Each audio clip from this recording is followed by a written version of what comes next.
Hi everyone. तो अभी भी बहुत सारे बच्चों को कंफ्यूजन है कि मैम 2026 का जो CUET PG का पेपर है उसमें क्या क्या चीज़ें होने वाली हैं, एग्ज़ाम कब तक हो जाएगा, एप्लीकेशन फॉर्म कब तक आ जाएगा, एलिजिबिलिटी क्या होने वाली है, फीस क्या होने वाली है और सिलेबस क्या होने वाला है। तो तमाम बहुत सारी क्वेरीज हैं जो मेरे पास कॉन्टीन्यूसली आए जा रही है। तो मैंने सोचा कि क्यों ना सारी प्रॉब्लम्स का जो समाधान है कॉमन वीडियो में लाया जाए, क्योंकि ये सेम जो इशू है, जो प्रॉब्लम है, वो बहुत सारे बच्चों का हो सकता है। तो आज की वीडियो बहुत ही ज़्यादा to the point crystal clear होने वाली है कि 2026 में आपको सारी चीज़ें कैसी रहेंगी। साथ ही साथ 2026 के लिए 25 के बेस पर टेंटेटिव डेट्स क्या रहेंगी, एग्जाम कब होगा, एप्लीकेशन फॉर्म कब आएगा, फीस क्या होगी, वो सब कुछ भी हम लोग डिस्कस करेंगे। और साथ ही साथ तब तक आप वीडियो को लाइक कर दें और अपने दोस्तों के साथ शेयर कर दें। चलिए तो लेट्स बिगिन। तो सबसे पहले आपको मैं वो वाली जानकारी इस वीडियो में दूंगी। आपने अभी तक बहुत सारी वीडियोस देख ली होंगी CUET PG 2026 को लेकर, लेकिन आज मैं आपको बहुत सारी एक्सटर्नल या फिर आप कह लीजिए एक्स्ट्रा इन्फॉर्मेशन भी देने वाली हूँ कि 2026 में या फिर CUET PG की अगर हम बात करें तो CUET PG एक एंट्रेंस एग्जाम है जिससे कि आपको मास्टर्स में एडमिशन मिलता है किसी भी सब्जेक्ट के। अब यहाँ पर 3 प्रकार की यूनिवर्सिटीज़ पार्टिसिपेट करती हैं। अब ज़्यादातर बच्चों को सारी इन्फॉर्मेशन सब टीचर दे रहे हैं, लेकिन उनको इन यूनिवर्सिटीज़ के बारे में नहीं बता रहे जिनमें उनको एडमिशन मिलने वाला है इन एग्ज़ाम से। तो सबसे पहले हम ये क्लियर करेंगे कि ये जो यूनिवर्सिटी हैं जो इसमें पार्टिसिपेट कर रही हैं उसमें से आपके लिए कौन सी बेहतर है और कौन सी यूनिवर्सिटी का मतलब क्या है। तो सबसे पहले हम बात करेंगे कि आपकी CUET PG में जितनी भी यूनिवर्सिटीज़ हैं उसमें 4 तरीके की यूनिवर्सिटीज़ पार्टिसिपेट कर रही हैं। आपको हर एक सब्जेक्ट में उनकी ऑफिशियल वेबसाइट पर चारों यूनिवर्सिटीज़ के कॉलम अलग से दिख जाएंगे। कैसे चेक करने हैं वो मैं भी आपको थोड़ी देर में साइट पर चल के दिखाऊंगी, ठीक है। तो जो पार्टिसिपेटिंग यूनिवर्सिटी हैं उसमें सबसे पहला हमारे पास आता है central university. Now when we are talking about a central university, तो सेंट्रल यूनिवर्सिटी वो होती है जो एक्ट ऑफ द पार्लियामेंट के थ्रू स्टैब्लिश की गई हो, और इसको जो फंडिंग मिलती है ये फंडिंग इनको कहाँ से मिल रही है, सेंट्रल गवर्नमेंट से मिल रही है, ठीक है। तो सेंट्रल यूनिवर्सिटी कैसे हैं, जैसे कि JNU है, BHU है, DU है, ये सारी आपकी सेंट्रल यूनिवर्सिटी हैं। और इन सभी यूनिवर्सिटीज़ में जो मैंने आप कह सकते हो एक तरीके से क्रोनोलॉजी भी लगाई है, वो इम्पोर्टेंस के बेसिस पर लगाई है कि सबसे पहले अगर आपको कोई भी यूनिवर्सिटी टारगेट करनी है किसी भी सब्जेक्ट के लिए तो आप सेंट्रल यूनिवर्सिटी को करिएगा। उसके बाद आती है state university. State university act of a state legislature के थ्रू किसी भी राज्य में स्टैब्लिश की जाती है, और इसकी जो फंडिंग होती है वो कौन करता है, पूरी की पूरी स्टेट गवर्नमेंट करती है। और क्योंकि हर एक स्टेट के पास ऑलमोस्ट अपनी स्टेट यूनिवर्सिटी है, तो ये यूनिवर्सिटियां ज़्यादा कोशिश करती हैं कि उन्हीं स्टेट के बच्चों का जिनका डोमिसाइल है वहीं के रहने वाले हैं उनके एडमिशन्स को ज़्यादा प्रायोरिटी देते हैं। हालांकि आउटसाइडर बच्चे भी इनमें एडमिशन ले सकते हैं। उसके बाद आती है डीम्ड यूनिवर्सिटी, जो ज़्यादातर बच्चों को नहीं पता। तो ये डीम्ड यूनिवर्सिटी का दर्जा दिया जाता है बाय द UGC। UGC आपको पता ही होगा क्या है ना, यूनिवर्सिटी ग्रांट कमीशन। तो जो UGC है, UGC को जब लगता है कि कोई भी पब्लिक या प्राइवेट जो इंस्टीट्यूशन है वो बहुत अच्छा परफॉर्म कर रहा है, तो उनके हाई परफॉर्मेंस की वजह से उन्हें एक दर्जा दिया जाता है, दैट इज डीम्ड यूनिवर्सिटी। तो डीम्ड यूनिवर्सिटी में हाई परफॉर्मिंग पब्लिक या प्राइवेट यूनिवर्सिटी को ये दर्जा मिलता है। इस दर्जे का मतलब क्या है कि इनको थोड़ी बहुत क्या मिल जाती है, ऑटोनॉमी मिल जाती है। ऑटोनॉमी मिल जाती है इसका मतलब क्या है, थोड़ी सी स्वायत्ता मिल जाती है, जिसमें वो अपने थोड़े बहुत सिलेबस वगैरह, अवार्ड्स, इन सब चीज़ों को कस्टमाइज कर सकते हैं as per their own regulations, ठीक है। तो इनको कंप्लीटली स्टेट या कंप्लीटली सेंट्रल गवर्नमेंट नहीं चलाता, इनके पास थोड़ी सी ऑटोनॉमी होती है कि अपने थोड़े बहुत सिलेबस वगैरह चीज़ें डिसाइड खुद से कर सकते हैं। उसके बाद आती है आपके पास प्राइवेट यूनिवर्सिटी, जो किसी न किसी प्राइवेट इंडिविजुअल या फिर ट्रस्ट के द्वारा एस्टैब्लिश की गई होती हैं, जैसे कि Amity university is a private university.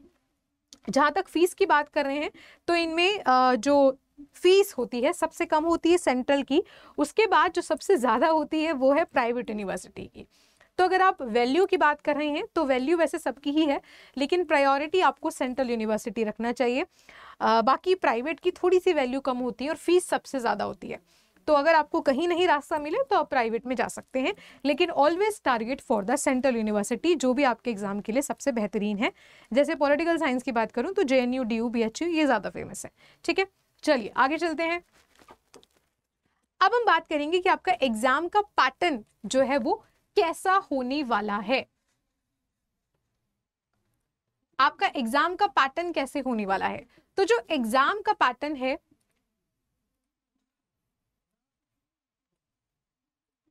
हाँ जी, तो जो एग्जाम का पैटर्न है, एग्जाम को पैटर्न को लेकर सबसे ज्यादा बच्चों के मन में कंफ्यूजन देखने को मिल रही है। तो जो प्रीवियस पैटर्न था उसमें आपके पास दो पार्ट आते थे, पार्ट ए और पार्ट बी। पार्ट ए में आपके पास आते थे 25 क्वेश्चन, पार्ट बी में आपके आते थे 25 क्वेश्चन। तो 25 क्वेश्चन आपके जीके वगैरह इन सबसे मिक्स आते थे और 75 क्वेश्चन आपके आते थे डोमेन से। लेकिन पहली बार 2025 में जो अभी रिसेंट वाला एग्जाम हुआ था, इस वाले पार्ट को डिलीट कर दिया गया है। तो अब आपके पास केवल 75 क्वेश्चंस आपके एग्जाम में आते हैं। अगर हम वेटेज की बात करें तो आपके एग्जाम में नेगेटिव मार्किंग होती है। अगर आप कोई राइट आंसर करते हो तो आपको मिलता है प्लस, और अगर आप कोई रॉन्ग आंसर करते हो तो आपका हो जाता है -1। ठीक है, तो टोटल आपका जो पेपर है वो यहाँ पे कितना हो गया, 300 मार्क्स का पेपर हो गया। ठीक है, तो नेगेटिव मार्किंग है, इसीलिए पेपर बहुत ही ज्यादा ध्यान से अटेम्प्ट करना होता है। अगर हम समय की बात करें तो पहले क्वेश्चन ज्यादा थे तो समय भी ज्यादा मिलता था, इस बार समय को भी कम कर दिया गया।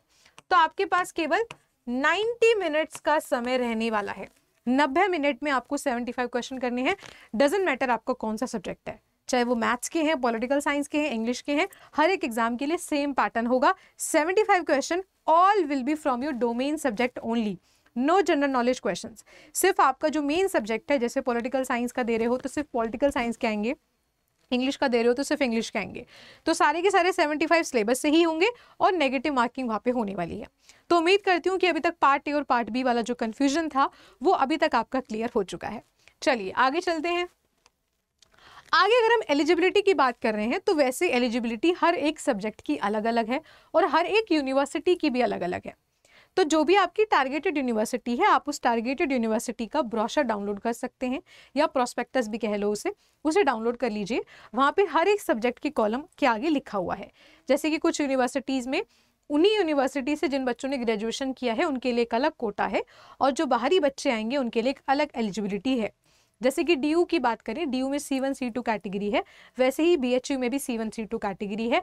यानी कि कुछ जो सीटें हैं वो उन्हीं के लिए हैं जिन्होंने DU से ही उस सब्जेक्ट को किया हुआ है ग्रेजुएशन में। ऐसे ही सेम BHU के लिए, BHU के जो खुद के बच्चे हैं UG के लिए, उनके लिए एक अलग से कट ऑफ आता है और बाकी सबके लिए अलग, ऐसे ही DU में। तो ये जो पर्टिकुलर एलिजिबिलिटी है आपको अपने टारगेटेड यूनिवर्सिटी के प्रोस्पेक्टस में चेक करना पड़ेगा। अगर हम एक ओवरऑल जनरल एलिजिबिलिटी की बात कर लें कि कौन दे सकता है एग्जाम, तो कोई भी कैंडिडेट जिसने अपनी ग्रेजुएशन को अच्छे मार्क्स के साथ कंप्लीट कर लिया है, किसी भी ऐसी यूनिवर्सिटी जो UGC रिकॉग्नाइज्ड हो, ऐसे किसी गली मोहल्ले के प्राइवेट इंस्टीट्यूशन से नहीं, वो UGC के द्वारा प्रमाणित होनी चाहिए। ठीक है, मिनिमम मार्क्स की अगर हम बात करें तो यूजुअली यहाँ पे 50% मार्क्स आपकी ग्रेजुएशन में होने ही चाहिए, और 5% का रिलैक्सेशन होता है कैटेगरी वाइज। जैसे कि जो रिजर्व्ड कैटेगरी है SC ST OBC PWD, उनके लिए मिनिमम 45% होता है। तो ग्रेजुएशन जिन्होंने 3 या 4 साल किया है, कोई भी दोनों प्रकार के लोग इसके लिए एलिजिबल हैं।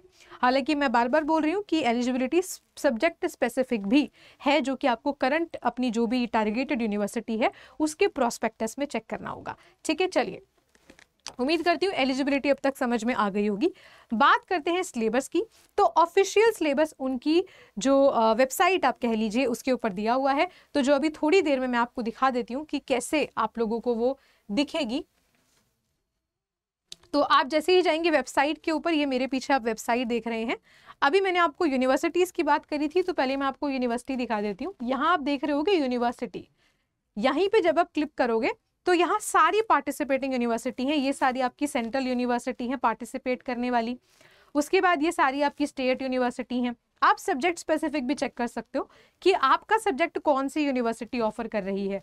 ठीक है, यहाँ पर आपकी जो है गवर्नमेंटल इंस्टीट्यूशन आ गए, बहुत सारी इस तरीके से हैं। अगर आपको सब्जेक्ट स्पेसिफिक चेक करना है कि मान लो पॉलिटिकल साइंस है, तो पॉलिटिकल साइंस पर्टिकुलरली कौन कौन सी यूनिवर्सिटी ऑफर कर रही है। तो आपको क्या करना होगा, आपको जाना होगा टेस्ट पेपर वाले कॉलम में, टेस्ट पेपर पर क्लिक करेंगे, यहाँ पे बहुत सारे पेपर आ जाएंगे, ठीक है। अब मान लो जैसे मुझे यहाँ पे बीएड साइंस का चेक करना है, तो बीएड साइंस पे मैंने क्लिक कर लिया और यहाँ पे मेरी यूनिवर्सिटी आ गई कि कौन कौन इसको ऑफर कर रहा है। तो आपको यूनिवर्सिटी जा जाके ढूंढने की जरूरत कहीं नहीं है, सब कुछ वेबसाइट पर ही है, बस आपको चीज़ें देखनी आनी चाहिए। ये है स्टेट यूनिवर्सिटी, ये है डीम्ड और ये है सेंट्रल और ये है प्राइवेट, जो जो आपका बीएड साइंसेस को थ्रू CUET PG ऑफर कर रहा है, ठीक है। सेम तरीके से मैंने आपको बता दिया किसी भी पेपर कोड का जो है आप लोग अपने अकॉर्डिंग चेक कर सकते हो। जैसे यहाँ पे मैं एक और आपको करके दिखा देती हूँ, कौन सा करें, कोई भी आप अपना एग्जाम ले सकते हैं। जैसे कि मान लीजिए मेरा पेपर जो मैं पढ़ाती हूँ दैट इज HUQP 18, तो ये रहा पॉलिटिकल साइंस, इसको क्लिक करेंगे, यहाँ पर ये रहा सारा स्टेट यूनिवर्सिटी, ये रही उसके बाद आपकी सारी की सारी अलग अलग टाइप की यूनिवर्सिटी जो भी ऑफर करती हैं, ये रही डीम्ड यूनिवर्सिटी, ऐसे आप चेक कर सकते हो, ठीक है। तो मैंने आपको बता दिया है। अब आप बात करेंगे सिलेबस आपको कैसे चेक करना है। तो अगेन यहाँ पर सिलेबस का टैब दिया हुआ है, ये खुद का ऑफिशियल सिलेबस इनका है, हर एक पेपर कोड का दिया हुआ है, आप जिस पर भी क्लिक करोगे उसी का आपको सिलेबस दिख जाएगा। जैसे कि मान लो मैंने यहाँ पर पॉलिटिकल साइंस क्लिक किया है, तो यहाँ पे पॉलिटिकल साइंस का सिलेबस खुल के आ जाएगा, ठीक है। तो कहीं कुछ ढूंढने की जरूरत नहीं है, सब कुछ आपको वेबसाइट पे ही मिलेगा। तो सिलेबस आप अपने सब्जेक्ट के अकॉर्डिंग, ये सारे कॉलम दे रखे हैं, उनके अकॉर्डिंग जो है आप लोग इसको डाउनलोड कर सकते हैं। इतने सारे सब्जेक्ट ने, सारे सब्जेक्ट पे जिस पे भी आप क्लिक करोगे उसका सिलेबस डाउनलोड हो जाएगा।